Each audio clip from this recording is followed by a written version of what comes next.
बिस्मिल्लाहिर्रहमानिर्रहीम। आज हम आपको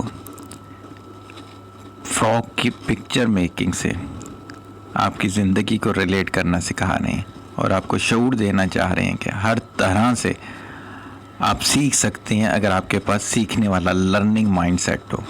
जैसे फ्रॉक की पिक्चर है, देखने में मुश्किल लग रही है, इतनी आसान नहीं है। अगर आप मॉन्टेसरी के टीचर नहीं है तो मुश्किल है, लेकिन अगर आप इसको स्टेप में ब्रेक कर लें, पहले आप आंखें बना लें, बहुत आसान है। 2 सर्किल हैं, उसके अंदर ब्लैक सर्किल बना दिए। फिर स्टेप नंबर 2 में आपने फेस बना दिया, सेमी कर्व है, कोई मुश्किल नहीं लग रहा, बहुत आसान लग रहा है, आराम से बन गया। फिर स्टेप नंबर 3, उसमें आपने क्या करना है कि आपने इसके साथ ऐड कर दिए इसके हैंड। बहुत ही आसान था, एक छोटा सा बच्चा भी कर सकता है और इसीलिए ये डाला जाता है मॉन्टेसरी के अंदर कि एक मॉन्टेसरी का बच्चा कर सकता है। 4 स्टेप हो गया, आधा फ्रॉक बन चुका है।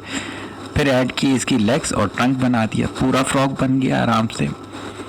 अब सिर्फ क्या रह गया, कलर करना रह गया। इसके अंदर कलर कर दिया तो ये फ्रॉक कंप्लीट हो गया। कितनी आसानी से फ्रॉक बन गया।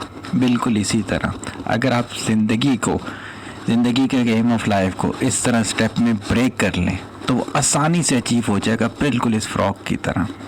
अगर समझ में आ गया तो बहुत कुछ है, वरना ज़िंदगी तो गुजर ही रही है।